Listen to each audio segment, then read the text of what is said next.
মুহূর্তের মধ্যে বদলা গিয়ে পুরো দৃশ্যপট। পাহাড়ের বুক সিরিয়ে নামে এসে প্রবল জলস্রোত, আর তার তোড়ে একর পর এক বাসে গিয়ে ঘরবাড়ি, সড়ক, সেতু আর বিভিন্ন স্থাপনা।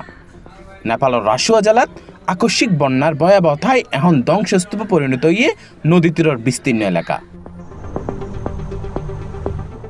বুধবার বিন্যাত তিব্বত সীমান্ততুন ভূতেকোশি নদীত হঠাৎ বিপুল পানির স্রোত ঢুকে পড়ে।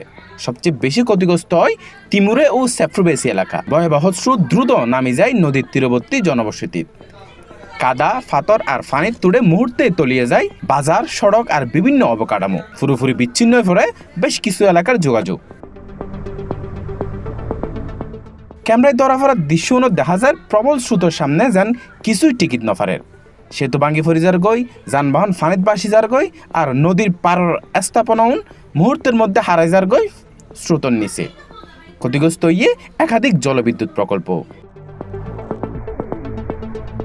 বন্যায় প্রাণহানির সংখ্যা ক্রমে বাড়তে থাকে। সর্বশেষ পাওয়া তথ্য অনুযায়ী অন্তত 55 মরদেহ উদ্ধারের খবর জানাইয়ে নেপালের স্থানীয় কর্তৃপক্ষ। তবে পরবর্তী আপডেটে আন্তর্জাতিক সংবাদ মাধ্যম মুন আরও বেশি প্রাণহানির হতা জানাইয়ে।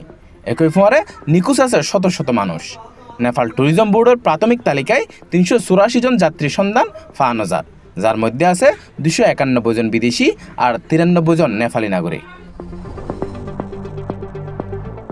নিখোঁজসকলের মধ্যে পর্যটকের পাশাপাশি নিরাপত্তা বাহিনীর সদস্য আর বিভিন্ন জলবিদ্যুৎ প্রকল্পত কর্মরত ব্যক্তিসকল আছে। শুধু তিমুর এলাকাতেই নেপাল পুলিশ আর সশস্ত্র পুলিশের বেশ কয়েকজন সদস্যের পরে যোগাযোগ বিচ্ছিন্ন অনন খবর পাওয়া গিয়ে।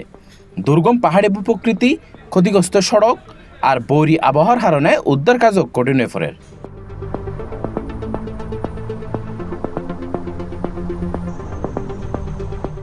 পরিস্থিতি মোকাবেলায় নেপালি সেনাবাহিনী, পুলিশ ও সশস্ত্র পুলিশ বাহিনী উদ্ধার অভিযান চালান।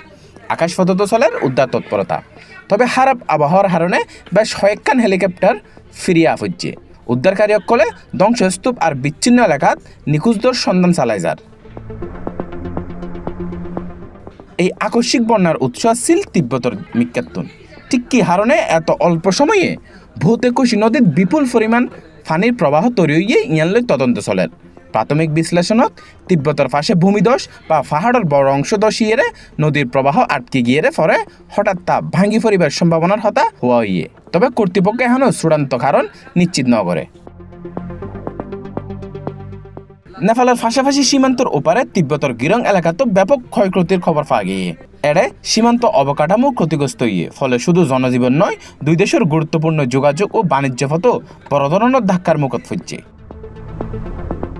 হিমালয়ের বুকর এই আকস্মিক বন্যা যেন চোখের সামনে দেখাই দিয়ে প্রকৃতির শক্তির হাসে মুহূর্তে হতটা অসহায় মানুষ। কয়েক মিনিটের ব্যবধানে যেটা ছিল বসতি আর ব্যস্ততা, এড়ে এখন খাদা, ধ্বংসস্তূপ আর নিখোঁজ স্বজনের অপেক্ষা। আর উদ্ধার অভিযান যত সামনে যার ততই সামনে আইয়ের এই ভয়াবহ দুর্যোগের প্রকৃত চিত্র।